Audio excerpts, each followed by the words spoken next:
বলেছে সব জায়গায় হয় না, সিদ্ধান্ত এবার হয়েছে, কিন্তু ওইখানে বলাই আছে যে জাতীয় প্রোগ্রাম ওখানে হলেও জাতীয় প্রোগ্রামের সমমর্যাদা হলো আমরা আমরা সর্বোচ্চ চেষ্টা করছি।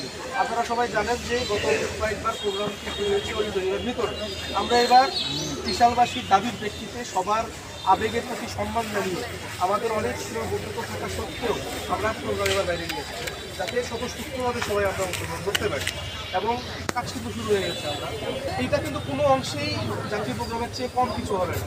আমাদের এখানে মাননীয় উপদেষ্টারা আসবেন, আমরা যোগাযোগ করছি সর্বোচ্চ সংখ্যক আমাদের যারা উপদেষ্টা মহোদয়রা আছেন, আমাদের আরও যারা শীর্ষস্থানীয় যারা আছেন তাদেরকে নিয়ে আসার জন্য যেন আমাদের অনুষ্ঠানটা সব জৌলুসপূর্ণ হয়, এটা আমরা চেষ্টা করছি। তাহলে স্যার একদিনের জন্য জাতীয়করণ করা হোক, স্যার একদিনের জন্য জাতীয়করণ অনুষ্ঠান হোক। স্যার এক মিনিট বলি স্যার। ছোটবেলায় স্যার দেখতাম যে মানে ত্রিশালে জাতীয়করণ হইতো, রাষ্ট্রপতি আসতো, আমরা বিকাল পর্যন্ত মেলায় ঢুকতে পারতাম না। আর স্যার গত 3 দিনের আন্দোলনে আপনার মনে হয় বুঝার বাকি নাই ত্রিশালে মানুষ নজরুলকে কি পরিমাণে ভালোবাসে, কি পরিমাণে ধারণ করে।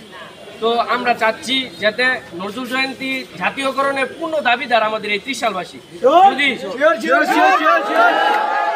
যদি নজরুলকে ত্রিশাল নিয়ে না আসা হইতো, নজরুল ত্রিশালে বাংলাদেশের জাতীয় কবি হইতো কিনা এটা সন্দেহ না। নজরুল হয়তো বা ইন্ডিয়ার কোনো কবি হইতো, ভারতের কোনো কবি হইতো, কিন্তু নজরুল বাংলাদেশের কোনো কবি হইতো না। আমরা নজরুলকে পাওয়ার একমাত্র মানে কৃতিত্ব এটা ত্রিশালে।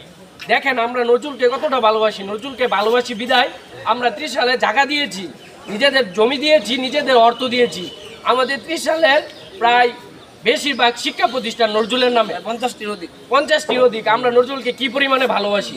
এই যে আমরা 5ই আগস্ট একটা ফ্যাসিস্ট সরকার বিদায় করলাম বৈষম্য দূরীকরণের জন্য, তৎকালীন হাসিনার ফ্যাসিস্ট রেজালি তদবিরের মাধ্যমে ত্রিশাল থেকে এই নজরুল জয়ন্তী কুমিল্লাতে নিয়ে যায়, তাহলে আমাদের এখানে বৈষম্যটা কই দূর হইলো? আমরা তো এখনো পুরো বৈষম্যতে পড়ে আছি। এইটা ঠিক আছে, এটা হচ্ছে সিদ্ধান্ত সরকারের। আমাদের কাজ হচ্ছে সরকারকে আপনাদের মেসেজগুলো পৌঁছানো, যে আপনাদের কি চাচ্ছেন।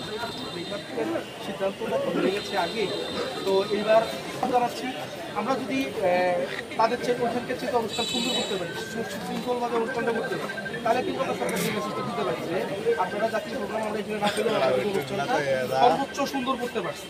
আমাদের থাকা উচিত। আমরা কিন্তু কথা বলতেছি, আমি বিকেলবেলাও আজকে আবার যাচ্ছি শুধুমাত্র পারপাসে, প্রতিদিন আমরা দৌড়াদৌড়ি করি। আপনারা সবাই সহযোগিতা করেন, আমরা যেন এখান থেকে দেখিয়ে দিতে পারি যে নজরুলের ত্রিশালে নজরুল জয়ন্তীর অনুষ্ঠান সবচেয়ে জাঁকজমকপূর্ণ, সবচেয়ে জৌলুসপূর্ণভাবে আমরা করতে পারছি। এইটাই হলো আমাদের, এই যে আপনারা প্রতিবাদ করছেন, আপনারা রাস্তার মধ্যে কষ্ট করছেন, আমরাও সেটা বুঝতে পারছি। আমাদের প্রতিবাদটা যেন মানে কাজের মাধ্যমে আমরা এটা প্রকাশ করতে পারি যে আমরা আমাদের সবচেয়ে সুন্দর অনুষ্ঠান। এইবার কোনো কারণে হয়তো এটা দেখে চলে গেছে, তারপরেও আমরা আমাদের চেষ্টা করছি যে আপনাদের দাবিগুলো যেন মানা হয়। তো এইবার নিচে কিন্তু আমরা যদি বিশৃঙ্খলা করি তাহলে কিন্তু মানুষের কাছে একটা বাজে মেসেজ যাবে না। স্যার আমরা কিন্তু কোনো বিশৃঙ্খলা করি না, আমরা শান্তিপূর্ণ আন্দোলন করছি। আপনারা সেভাবেই কথা শুনছেন, আপনারা মানুষজনের জন্য দুর্ভোগ যেন না হয় সেরকম কিছু করছেন না, কিন্তু আপনাদের আবেগের বহিঃপ্রকাশটা আপনারা ঘটাচ্ছেন। স্যার খুবই স্বাভাবিক। স্যার ত্রিশালের মানুষ এই জয়ন্তীর জন্য, ত্রিশালের মানুষ এই জয়ন্তীর জন্য গাড়ি পর্যন্ত ভাঙছে, আমরা ওইরকম কোনো কিছুতে যাই না।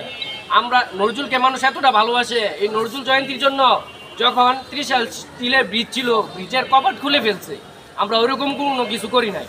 আমরা শান্তিপূর্ণ আন্দোলন করতেছি, আর আমরা আশাবাদী আমাদের এই শান্তিপূর্ণ আন্দোলনের দ্বারা আমরা এই দাবি আদায় করতে পারবো ইনশাআল্লাহ। আচ্ছা, আমি আজকে আবারও ডিসি অফিসে যাচ্ছি, আমি আপনাদের মেসেজগুলো আজকে আবারও বলে আসবো।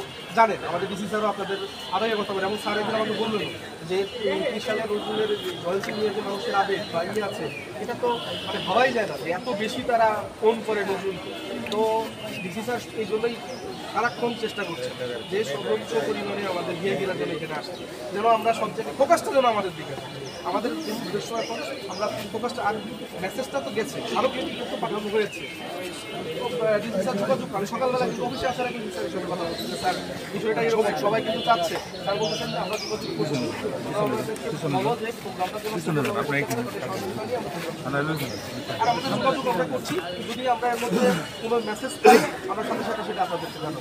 আপনারা সবাই ঘরে ফিরে যান, আর আন্দোলন যেটা করছেন এটা যেন শান্তিপূর্ণ অবস্থায় এতদিন বন্ধ করে আসছেন সেটাই যেন থাকে, আর অনুষ্ঠানটা যেন আমরা সুন্দর করতে পারি। আপনারা সবাই আমাদের সাথে থাকবেন, আমরা রাত দিন 3 দিন যেন আমাদের এই জায়গায় এক উৎসবের আমেজ আমাদের তৈরি করে ফেলতে পারি, যেটা বরাবরই হয়। আমি এর আগে কখনো নজরুল জয়ন্তী 30 সালে পাইনি, এটা আমার জন্য প্রথম। স্যার আপনি এবার নজরুল জয়ন্তী দেখলেই বুঝতে পারবেন 30 সালের মানুষের আমেজটা কি। সেটাই আমরা আপনাদের সবাইকে সাথে নিয়ে আমরা যেন একটা উৎসব মুখর পরিবেশের জন্য আমরা এই অনুষ্ঠানটা করতে পারি, এবং আমাদের কাছ থেকে এটাই যেন মেসেজ যায় যে নজরুলের 30 সালে আমরা তাকে এতটাই ভালোবাসি, এতটাই আমরা ওন করে নিজের মনে করি যে এই আমাদের জাতীয় প্রোগ্রামের স্বীকৃতি না থাকা সত্ত্বেও আমরা সবচেয়ে সুন্দর প্রোগ্রাম আমরা এখানে করে দেখি স্যার, এবং এটা পরবর্তীতে আমরা কিন্তু তখন এটা আমাদের এই মেলাটা কিন্তু স্যার আমাদের দেশের জন্য একটা তৃতীয় ঈদের মতো একটা উৎসব। এই কথাটা যখন জেলায় আমাদের যে প্রস্তুতি সভা ছিল, আমি কিন্তু এই কথাটা বলছি যে আমাদের তো এখন পুরো সেট আপ চেঞ্জ, নতুন সবাই আসছে, গতবার যারা ছিলেন, আমি বলছি যে স্যার দেখেন আমি 30 সালে নতুন, আপনিও হয়তো বা এবারই প্রথম নজরুল জয়ন্তী পাচ্ছেন, কিন্তু 30 সালে ঈদ হয়তো হ্যাঁ রোজার ঈদ, কুরবানির ঈদ, পাশাপাশি নজরুল জয়ন্তী, এটা একটা ঈদের জন্য এখানকার মানুষের যে কি আবেগ আমি নিজে চোখে দেখি নাই, কিন্তু সবার সাথে কথা বলে আমি যতটুকু বুঝতে পারছি যে এই কয়টা দিন এই মাঠটা থাকে এখানে, এবং মানুষজন যাদের আত্মীয় স্বজন দূরে আছে তারা পর্যন্ত সবাই 30 সালে চলে আসে শুধুমাত্র এই নজরুল জয়ন্তীর মেলা করার জন্য, এবং তার প্রেক্ষিতেই কিন্তু ঝড় বাতর বৃষ্টি আমাদের আইন শৃঙ্খলা সব কিছু চিন্তা করে প্রোগ্রাম কিন্তু আমাদের অডিটোরিয়ামেই হওয়ার প্ল্যান ছিল, কিন্তু সবার কিছু চিন্তা করে বলছিল ঠিক আছে 30 সালের মানুষ যখন চায়, 30 সালের মানুষ যখন চায়, এই কথা বলি 30 সালের মানুষ যখন চায়, সুতরাং প্রোগ্রাম বাইরে হবে, আমাদের যত কষ্ট হোক অ্যারেঞ্জমেন্ট করতে যত যাই হোক, তত সীমাবদ্ধ থাকুক আমরা অনুষ্ঠান করব, এবং সেই লোককে আমরা কাজ করব।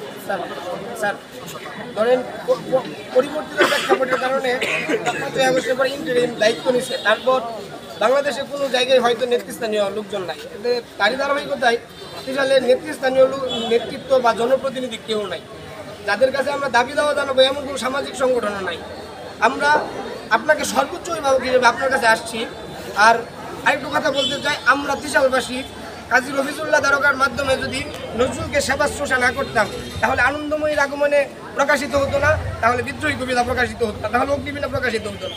এবং আমার কথা শেষ কথা হচ্ছে যে আপনি আমাদের এই অঞ্চলের এই জনপদের বর্তমানে একমাত্র অভিভাবক, কারণ যেহেতু এখানে নির্বাচিত কোনো জনপ্রতিনিধি নাই, সেই হিসাবে আপনি আপনার দায়িত্বগত দিক থেকে আপনি আমাদের জন্য কি ক্লিয়ার কাট মেসেজ রাখতে চান, বাকি আমাদের জন্য সবচেয়ে ভালো কি আপডেট রাখতে চান যে আমরা ঘরে ফিরে যেতে পারি সান্ত্বনা নিয়ে, এমন ভালো একটা সান্ত্বনা চাই।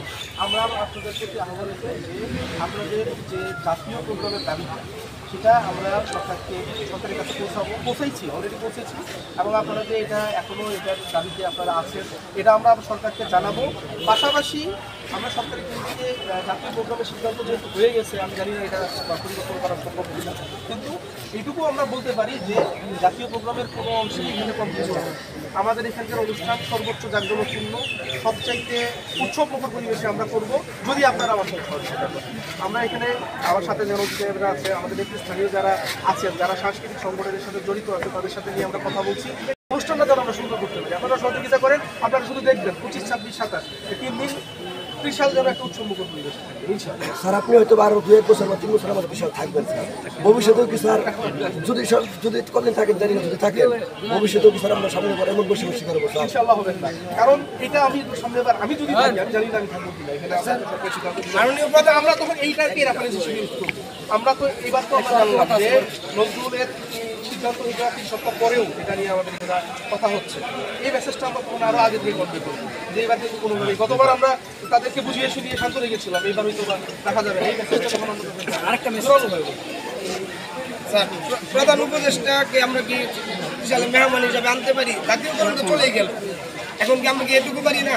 আচ্ছা, আপনার পক্ষে যাই না স্যার, মাননীয় প্রধান সহ আমাদের মাননীয় অনারেবল উপদেষ্টা আছে, তাদের যে কাউকে আনার জন্য আমরা অলরেডি আমার যতদূর জানি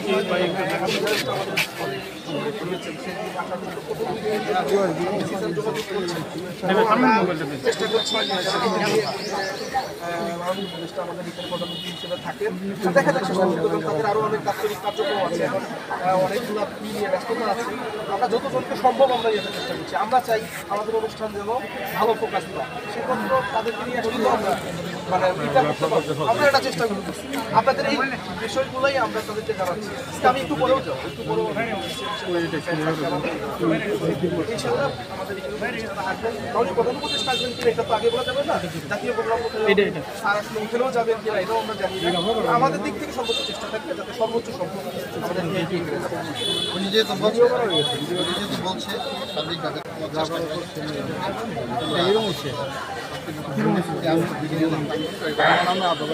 তাহলে কি আমরা এই প্রতিশ্রুতি নিয়ে ঘরে ফিরে যেতে পারি? চেষ্টা ওনার যেহেতু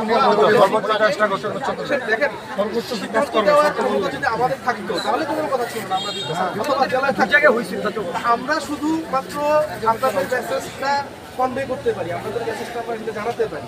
সিদ্ধান্তটা সরকারই নেবেন, আর সরকারের সিদ্ধান্ত সরকার নেই, আমরা আপনাদের মেসেজটা করতে যাবো। তারপরে দেখা যাবে আমাদের অনুষ্ঠান সুন্দর হবে, এটুকু আমি আপনাদেরকে বলতে পারি। আমাদের অনুষ্ঠান সুন্দর হবে এবং আপনারা সবাই আপনারা হ্যাঁ চেষ্টা আমরা চালিয়ে যাবো, সেই সাথে আমাদের অনুষ্ঠান সুন্দর হবে, আপনারা সবাই অনুষ্ঠান উপভোগ করবেন।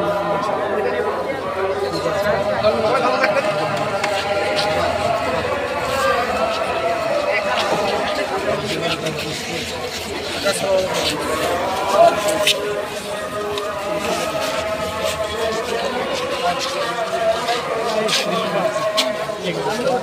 নাম্বার